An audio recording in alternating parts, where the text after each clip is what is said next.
नमस्कार दोस्तों, सर जी क्लासेस में आपका स्वागत है। तो हम लोग प्रीवियस ईयर के जनरल साइंस क्वेश्चन कर रहे थे आरआरबी एनटीपीसी एग्जाम के लिए, और जिसमें कि हम लोग केमिस्ट्री के प्रीवियस ईयर क्वेश्चन कर रहे थे। और इसके पहले जितने भी लेक्चर्स हमने कवर किए हुए हैं जो प्रीवियस ईयर क्वेश्चन का, तो हमने इसका अलग से प्लेलिस्ट बनाया हुआ है। तो लिंक आपको डिस्क्रिप्शन बॉक्स में मिल जाएंगे, तो वहाँ जाकर आप लोग जो है प्रीवियस सारे वीडियो को देख सकते हैं।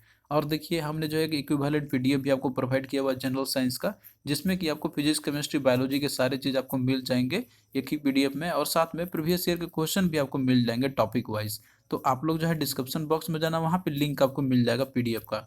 और इसके अलावा हमने ऑलरेडी आपको जो है करंट अफेयर का, और इसके अलावा स्टैटिक जीके का, और जनरल साइंस का तो है ही, और इसके अलावा कंप्यूटर इन्वायरमेंट का, इन सभी का नोट्स हमने आपको ऑलरेडी प्रोवाइड किया हुआ है, और साथ में वीडियो भी हमने इसके बनाए हुए हैं। तो सभी का लिंक डिस्क्रिप्शन बॉक्स में दिया हुआ है, तो वहाँ जाकर आप लोग उनको देख सकते हैं। तो चलिए स्टार्ट करते हैं हम लोग आज का क्लास।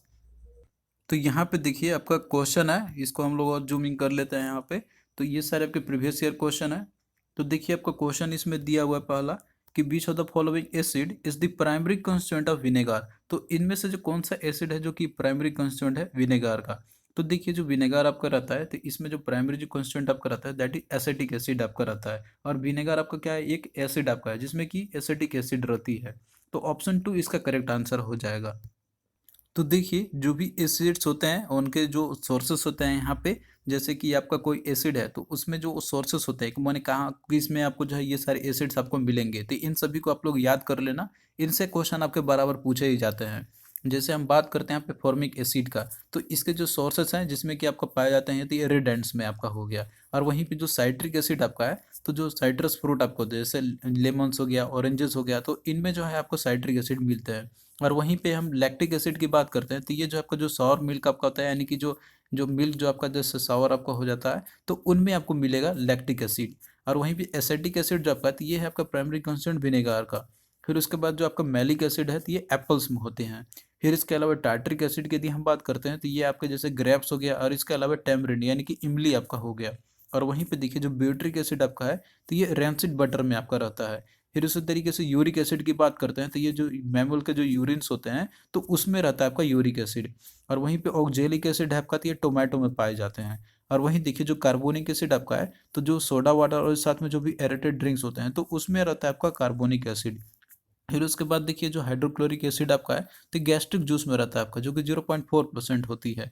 तो ये सारे जो आपके सोर्सेस ऑफ एसिड है, जहाँ पे आपको ये सारे एसिड मिलते हैं, तो इनको आपको जरूर याद रखना है। इनसे आपके क्वेश्चन हमेशा एग्जाम में पूछे ही जाते हैं आपसे। और बाकी यहाँ पे फॉर्मूला भी आपका दिया हुआ है, इंपॉर्टेंट जितने भी एसिड्स होते हैं। जैसे कि आपका हाइड्रोक्लोरिक एसिड है तो इसका फॉर्मूला HCl होता है, नाइट्रिक एसिड है तो इसका HNO3 होता है, सल्फ्यूरिक एसिड है तो इसका होता है H2SO4, और एसिटिक एसिड जो आपका है, तो इसका होता है CH3COOH, जिसको कि हम लोग विनेगार बोलते हैं हम लोग, यानी कि जो सोर्स है इसका विनेगार। और वहीं पे फॉर्मिक एसिड जो आपका है, जो कि इसका होता है HCOOH है।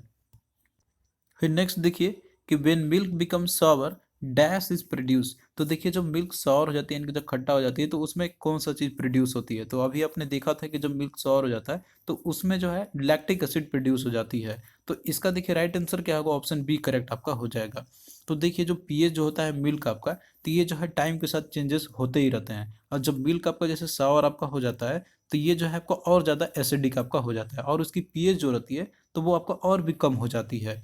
अब यहाँ पे देखिए इस कारण से आपका रहता है, क्योंकि देखिए जो बैक्टीरिया जो रहता है आपका यहाँ पे जो मिल्क के अंदर में, तो जब वो आपका सावर होता है, तो उस समय जो रहता है वो शुगर जो रहते हैं, मतलब कि जो शुगर रहते हैं, लैक्टोज जो रहते हैं आपके, तो उसको लैक्टिक एसिड में कन्वर्ट कर देती है। तो इस कारण से जो पीएच रहती है उसकी और कम हो जाती है, और ज़्यादा वो एसिडिक हो जाता है आपका। तो ये आपका रहता है दैट इज लैक्टिक एसिड। जब सावर होती है तो लैक्टिक एसिड प्रोड्यूस आपका होता है।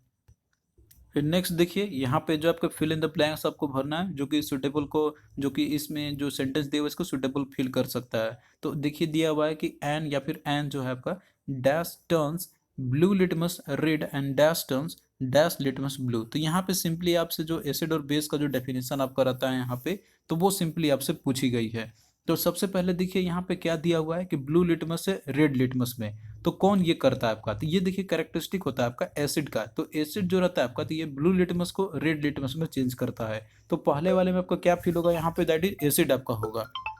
और वहीं पे देखिए इसमें आपका दिया हुआ है कि जैसे कि आपका आगे क्या टर्न करेगा लिटमस को ब्लू में, तो ये आपका होगा दैट इज बेस। बेस जो है आपका ये टर्न करेगा दैट इज रेड लिटमस को ब्लू में। तो सिंपल आपका यहाँ पे एसिड और बेस का डेफिनेशन ही आपसे पूछा गया हुआ है, तो आपको यहाँ पे ध्यान से देखना होगा। यहाँ पे ब्लू टू रेड दिया हुआ है, तो इसका मतलब सिंपल है कि ये एसिड ही आपका होना चाहिए, कि एसिड ही है कि जो टर्न करता है ब्लू लिटमस के रेड में। और इसके बाद लास्ट में देखिए दिया हुआ है कि लिटमस टू ब्लू में, तो एसिड ही होगा आपका यहाँ पे, सॉरी आपका बेस ही होगा कि जो रेड लिटमस को ब्लू में चेंज करेगा। तो यहाँ पे बेस यूज करेंगे इसमें, और यहाँ पे क्या आपका रहेगा, फिल इन द ब्लैंक्स में इसका जगह पे रेड लिटमस टू ब्लू आपका हो जाएगा। तो इस तरीके से डेफिनेशन ही आपसे यहाँ पे पूछा गया था एसिड और बेस का। तो देखिए जो डेफिनेशन आपका होता है एसिड बेस और साल्ट का, तो इसका हम लोग थोड़ा सा देख लेते हैं। तो एसिड हम लोग डिफाइन करते हैं ऐसे सब्सटेंस को जो कि आपका रिलीज करता है एक या एक से अधिक H plus ion aqueous solution के अंदर में। और इसके कुछ और भी प्रॉपर्टीज आपके होते हैं, जैसे कि जो एसिड आपका रहता है, तो ये जो है आपका ब्लू लिटमस को रेड में ये चेंज करता है आपका। तो ये तो इसका आपका जैसे पहला इसका हो गया प्रॉपर्टी। फिर इसके बाद दूसरा इसका है कि इसका जो टेस्ट होता है तो वो सावर होता है। इसके अलावा इसमें जो आपका एक हाइड्रोजन आयन जो रहते हैं इसके अंदर में। फिर इसके बाद अगला देखिए कि ये जो है एक प्रोटॉन को डोनेट करता है, और ये जो आपका मिथाइल ऑरेंज को पिंक में टर्न करता है। तो ये सारे एसिड के डेफिनेशन आपके, और एग्जांपल इसके कौन कौन सा है और जो सोर्सेज इसके क्या क्या है, तो ये चीज़ हमने ऑलरेडी डिस्कस कर लिया है। और वहीं देखिए जो बेसिस आपका है, तो बेस हम लोग डिफाइन करते हैं ऐसे सब्सटेंस को जो कि कैपेबल होता है रिलीजिंग करने का एक और एक से अधिक OH माइनस आयंस का, जो कि एक्वस सॉल्यूशन में होना चाहिए। तो इसके कुछ प्रॉपर्टी आपके हैं कि जो बेस आपका रहता है, तो इसका जो टेस्ट आपका है तो वो बिटर होती है। और दूसरा इसका है कि जो कि इम्पोर्टेंट है, कि ये जो है रेड लिटमस को ब्लू लिटमस में चेंज करती है, तो वो आपके बेस होते हैं। और ये जो आपका यह मिथाइल ऑरेंज को ये येलो में चेंज करते हैं। तो ये सारी चीज़ आपका दिया हुआ है, और इसके अलावा जो कॉमन बेसिस आपके और इनका जो यूजेस कहाँ पे है, तो ये सारा चीज़ दिया हुआ है, आप लोग जो इसे पढ़ लेना अच्छे से। और वहीं पे देखिए जो साल्ट आपका रहता है, तो साल्ट जो है आपका ये फॉर्म आपका होते हैं जब एसिड और बेस को जब रिएक्शन कराई जाती है, तो वो बनता है आपका साल्ट का निर्माण होता है। तो ये आपका एक न्यूट्रलाइजेशन रिएक्शन है बेसिकली आपका एसिड और बेस के बीच में। जैसे आपका एक बेस है और एक एसिड है, जब इन दोनों को रिएक्शन करते हैं हम लोग, तो बनता है आपका दैट इज साल्ट का निर्माण होगा। तो यहाँ पे एक कॉमन एग्जांपल आपका NaCl का, जो कि कॉमन साल्ट है जो हम लोग यूज़ करते हैं अपने खाने के लिए, नॉर्मली जो एवरीडे लाइफ होता है उसमें हम लोग यूज़ करते हैं इसका। तो इसमें देखिए कैसे बनता है आपका बेस, मान लीजिए NOH आपका और एसिड आपका HCl है। तो इसका यहाँ पे एक न्यूट्रलाइजेशन रिएक्शन होगा, जो कि फॉर्मेशन आपका होगा NaCl का, और H2O जो है आपका बाहर रिलीज होगा यहाँ पे। तो ये आपका कॉमन साल्ट का ये एग्जाम्पल आपका है, जो कि ये एक न्यूट्रलाइजेशन रिएक्शन है बिटवीन एसिड और बेस के बीच में। तो इसके देखिए कुछ इंपॉर्टेंट जो साल्ट का यूजेज आपका कहाँ कहाँ पे हम लोग यूज़ करते हैं, सोडियम क्लोराइड का। तो ये सारे चीज़ दिया हुआ है, आप लोग जो इसे अच्छे से कर लेना है यहाँ पे। तो यहाँ पे देखिए क्वेश्चन आपका एक और पूछा गया था कि what is the chemical name of a common salt that we eat, यानी कि केमिकल नेम क्या है कॉमन साल्ट का जो हम लोग खाते हैं। तो उसका देखिए केमिकल नेम होता है सोडियम क्लोराइड, जो कि NaCl आपका है। तो ऑप्शन बी इसका करेक्ट आंसर आपका हो जाएगा। फिर नेक्स्ट देखिए अगला क्वेश्चन आपका है कि if the pH value of a substance is lower than 7 it would be consider as. अब मान लीजिए कि pH वैल्यू कोई भी सब्सटेंस का अगर 7 से कम है, लोअर है, तो उसे हम लोग क्या कंसिडर करेंगे। तो देखिए जो pH जो रेंज आपका रहता है, जिसमें कि 0 to 14 का स्केल आपका रहता है, तो जिसमें कि 0 to 7 जो रहते हैं तो वो बेस हम लोग उसको हम लोग एसिड बोलते हैं, सॉरी। और जो 7 रहता है उसको न्यूट्रल बोला जाता है, और जो 7 से जो अधिक होते हैं 7 से 14, तो वो जो है आपका वो बेस कहलाते हैं। तो यहाँ पे लोअर देन 7 आपका दिया हुआ है, तो ये क्या हो गया, ये आपके एसिड हो जाएंगे। तो ऑप्शन सी इसका करेक्ट आंसर हो जाएगा। तो आइए हम लोग यहाँ पे जो है पीएच के बारे में पूरा इन्फॉर्मेशन देख लेते हैं, इसके रिगार्डिंग जितने भी क्वेश्चन आपके आते हैं। तो पीएच जो है आपका, इससे हम लोग मेजर करते हैं कि जैसे कोई भी सब्सटेंस आपका है, तो वो जो है आपका एसिड है या फिर वो बेस है या फिर वो न्यूट्रल है। तो इसमें देखिए जो वैल्यू पी जो रहता है इसमें, यानी कि पीएच जो स्केल आपका रहता है, जिसमें कि जर्मन पी आपका मतलब जो पी लिखा रहता है इसमें आपका, तो ये इसका मीनिंग भी आपसे पूछा आता है। तो ये जो है आपका होता है इसका पोटेंस, यानी कि पावर, कितना पावर है उसका। और स्केल जो रहता है इसका, तो वो 0 से 14 के बीच में आपका रेंज करता है। तो आप इसको देख सकते हैं यहाँ पे स्केल जो रहता है, कैरेक्टरिस्टिक जो स्केल रहती है इसकी, कि जो एसिड रहेगा आपका तो उसके पीएच 7 से कम रहेगा, और जितना ज़्यादा अधिक जो है आपका एसिडिक सॉल्यूशन होगा उसकी पीएच उतना ही कम होगी। और जो न्यूट्रल सॉल्यूशन आपका रहता है, यानी कि जो न्यूट्रल जो रहते हैं आपके सॉल्यूशन, तो उसका जैसे एग्जांपल वाटर है जिसकी पीएच आपका 7 रहेगा। तो यहाँ पे आप देख सकते हैं, और कलर भी आपसे पूछे जाते हैं इसमें, कि जो न्यूट्रल होता है तो उसकी कलर क्या होती है, तो आपका जैसे पूरा ग्रीन रहेगा आपका। और वहीं पे जो एसिडिक आपका रहता है, जो सबसे मतलब कि जो हाईएस्ट जो एसिडिक आपका रहता है, तो उसकी कलर क्या होती है, तो यहाँ पे आप देख सकते हैं कलर इसका जो रहता है आपका रेड कलर रहता है। और वहीं पे जो अल्कलाइन मतलब जो हाईएस्ट जो अल्कलाइन रहता है आपका यहाँ पे, जिसकी पीएच वैल्यू आपका सबसे ज़्यादा होता है, तो उसकी कलर क्या होती है। तो इससे भी आपके क्वेश्चन पूछे आते हैं, तो आप लोग जो है इसे भी याद रखना अच्छे से। तो आप यहाँ पे देख सकते हैं कि जो कोई भी अल्कली जो रहता है आपका यहाँ पे, जिसके पीएच वैल्यू आपको 7 से ज़्यादा रहेगा तो वो आपके बेस हो जाएंगे। और मोर अल्कलाइन जो कोई भी सॉल्यूशन है तो उसका उतना ही ज़्यादा पीएच वैल्यू होगा। तो आप यहाँ पे आप देख सकते हैं पूरा चीज़ दिया हुआ है, और इसके साथ में आप रिलेशन भी यहाँ पे आप एस्टेब्लिश कर सकते हैं इसके बीच में। जैसे हाइड्रोजन आयन कंसंट्रेशन के बेसिस पे अगर न्यूट्रल सॉल्यूशन है तो पीएच आपका 7 रहेगा, और इसमें जो आपका रहेगा नीचे दिया हुआ एसिडिक सॉल्यूशन का पीएच आपका स्मॉलर देन 7 आपका रहेगा, और बेसिक सॉल्यूशन है तो पीएच इसका ग्रेटर देन 7 आपका होगा। और मेनली इसमें कलर भी आपसे पूछे जाते हैं। तो इसमें आप देख सकते हैं कि जैसे अगर आपका पीएच वैल्यू कम होगा तो जो हाइड्रोजन आयन का कंसंट्रेशन रहता है तो वो आपका इंक्रीज होगा, और वहीं पे अगर पीएच वैल्यू अगर ज़्यादा होगा तो इसमें जो हाइड्रोजन आयन का जो कंसंट्रेशन रहता है तो आपका डिक्रीज करते जाती है। तो ये सारे चीज़ जो है आपको यहाँ पे इंपॉर्टेंट चीज़ पूछे जाते हैं एक एक पॉइंट को देखते हुए, तो आपको सभी को अच्छे से याद करना है। इसके अलावा देखिए आपसे इसमें से ये भी पूछा जाता है पीएच वैल्यू जितने भी इंपॉर्टेंट सॉल्यूशंस होते हैं तो इसको भी आपको याद रखना है। जैसे कि हम बात करते हैं कंसनट्रेटेड HCl का, तो ये जो है आपका पूरा मतलब प्योर एसिड होता है आपका, जिसकी पीएच वैल्यू अप्रॉक्सीमेटली 0 होती है। तो ये जो है आपका ये मतलब कि एसिड है आपका, स्ट्रॉन्गेस्ट एसिड है HCl, कंसनट्रेटेड HCl की बात कर रहे हैं यहाँ पे। इसके अलावा जो ह्यूमन सलाइवा जो आपका रहता है तो इसकी जो पीएच वैल्यू आपकी होती है तो 6.5 से लेकर 7.5 के बीच में होती है। फिर उसके बाद जो गैस्ट्रिक जूस जो आपका रहता है तो इसकी पीएच वैल्यू 1.0 से लेकर 1.2 के बीच में होती है। और वहीं प्योर वाटर जो आपका है तो इसकी पीएच वैल्यू होती है 7, दैट इज न्यूट्रल आपका होता है। फिर अगला देखिए जो लेमन जूस आपका है तो इसकी पीएच वैल्यू होती है 2.2 से लेकर 2.4 आपका। इस रेंज में आपको जो मिले तो उसी को आपको मार्क करनी है। और वहीं देखिए मिल्क ऑफ मैग्नीशिया जो आपका है तो इसके पीएच वैल्यू होती है 10.5, जो कि आपका ये बेसिक नेचर का होता है। और मिल्क जो आपका है तो इसकी पीएच वैल्यू होती है 6.5। और वहीं पे ह्यूमन ब्लड की यदि हम बात करते हैं तो इसका देखिए आपका पीएच वैल्यू होता है 7.36 से लेकर 7.42 के बीच में। और विनेगर जो आपका है जो कि आपका ये भी एसिडिक नेचर का है तो इसका होता है 3.0। और वहीं पे देखिए जो बियर होता है तो इसकी पीएच वैल्यू होती है 4.0 से लेकर 5.0 के बीच में। और वहीं पे टोमेटो जूस आपका है तो ये भी एसिडिक आपका रहता है, जो कि इसकी होती है 4.1। और सी वाटर जो आपका है समुद्र का जो पानी रहता है तो आप जानते हैं कि ये जो आपका रहता है तो ये हाईली आपका जैसे बेसिक नेचर का होता है, जिसकी वैल्यू होती है आपका 8.5। फिर उसके बाद देखिए जो एसिड रेन आपका रहता है तो इसकी वैल्यू होती है 5.6। फिर इसके बाद जो कंसनट्रेटेड NaOH आपका है जो कि हाईली बेसिक नेचर का आपका होता है तो इसकी होती है 14.0। तो इसमें आपका जो सबसे हाईएस्ट जो बेसिक होता है तो वो है आपका कंसनट्रेटेड NaOH। और जो सबसे आपका हाईली एसिडिक होता है तो आपका कंसनट्रेटेड HCl आपका हो गया। तो इन दोनों का आप लोग एग्जाम्पल याद रखना, ये चीज़ आपसे पूछे आते हैं।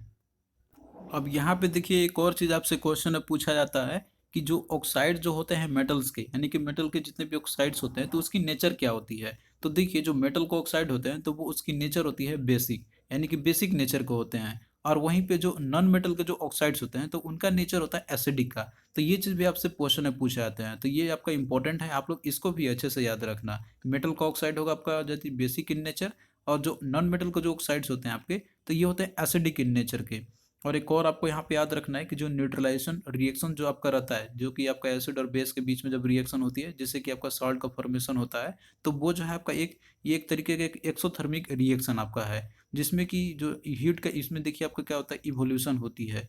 अब इसमें जो एग्जाम्पल आपने देखा था वहाँ पे जैसे आपका रिएक्ट करता है आपका एसिड और बेस, जो कॉमन सॉल्ट आपका बनता है वहाँ पे, तो वो एग्जाम्पल आपका है न्यूट्रलाइजेशन रिएक्शन का, जो कि आपका एक्सोथर्मिक रिएक्शन आपका है।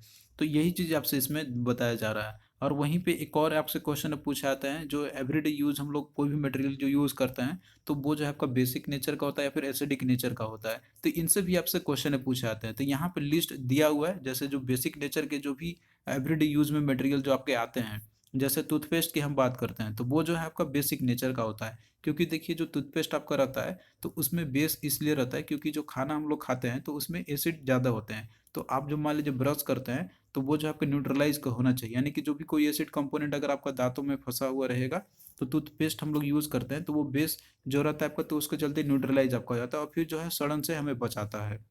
फिर उसके बाद अगला देखिए जैसे आपका हो गया यहाँ पे वाइट वॉशिंग जो करते हैं हम लोग, तो उसमें भी आपका बेसिक नेचर का ही होता है। इसके अलावा जो वॉशिंग सोडा आपका हो गया, इसके अलावा एंटा एसिड जो हो गया जो कि मिल्क ऑफ मैग्नीशिया है, तो ये सारे जो बेसिक नेचर के होते हैं, जो कि इसका यूज़ किया जाता है। आपका देखते होंगे एसिडिटी अगर ज़्यादा हो जाती है हमारे पेट के अंदर में तो उसमें हम लोग यूज़ करते हैं एंटा एसिड का, दैट मिल्क ऑफ मैग्नीशिया का। और इसके अलावा जो एसिडिक नेचर के जो भी प्रोडक्ट होते हैं, मतलब कि जो सब्सटेंस होते हैं जो यूज़ में आते हैं हमारे, जैसे विनेगर आपका हो गया, इसके अलावा जो सॉफ्ट ड्रिंक हो गया जैसे आपका कोला हो गया, फिर जो सोडा वाटर रहता है, तो ये सारे जो है एसिडिक नेचर के होते हैं। इसके अलावा टोमेटो आपका हो गया, ऑरेंज हो गया आपका, लेमन जूस हो गया, विटामिन सी आपका हो गया, और इसके अलावा जो बाथरूम जो एसिड रहते हैं, तो इन सभी में जो है एसिड रहते हैं, मतलब कि एसिडिक नेचर के ये होते हैं। तो ये एग्जाम्पल आपसे है, क्वेश्चन आपसे पूछे जाते हैं, आपको सिंपल यही पूछ देता है कि टूथपेस्ट में जो आपका ये क्या रहता है, आपका नेचर क्या होता है, इसका एसिडिक होता है या बेस होता है या फिर न्यूट्रल या फिर नॉन ऑफ द अबव। तो आपका क्या होगा, ये बेसिक नेचर का आपका होता है ये। तो इस तरीके से आपसे और भी पूछे जा सकते हैं क्वेश्चन। तो आई होप कि ये सारा चीज़ आपको समझ में आया होगा। तो थैंक यू दोस्तों, आपको कैसा लगा ये लेक्चर आप लोग कमेंट करके जरूर बताना, और इसी तरीके से जो है हम लोग आगे भी सीरीज को कंटिन्यू करते चलेंगे। तो आपसे बस एक ही रिक्वेस्ट है कि आप लोग वीडियो को अधिक से अधिक शेयर करना, ताकि हमें भी मोटिवेशंस मिलता रहेगा। और इसके अलावा देखिए हमने पीडीएफ इसका ऑलरेडी प्रोवाइड कर दिया है, जिसमें कि आपको जनरल साइंस के पूरे कंप्लीट लेक्चर्स आपको मिल जाएंगे, और साथ में प्रीवियस ईयर क्वेश्चन भी आपको मिल जाएंगे, जैसा कि हम आपको यहाँ पे कराते चल रहे हैं। तो आप लोग जो है उसको बाय कर सकते हैं, डिस्क्रिप्शन बॉक्स में लिंक दिया हुआ है। और इसके अलावा जो है हमने ऑलरेडी आपको करंट अफेयर का भी पीडीएफ प्रोवाइड कर दिया है, और इसके अलावा कंप्यूटर इन्वायरमेंट का और जनरल साइंस का और स्टैटिक जीके का, इन सभी का हमने आपको प्रोवाइड कर दिया है। तो लिंक दिया हुआ है डिस्क्रिप्शन बॉक्स में, वहाँ से जो है आप लोग उसे बाई कर सकते हैं। तो चलिए दोस्तों, फिर मिलते हैं आपसे नेक्स्ट वीडियो में, तब तक के लिए बाय।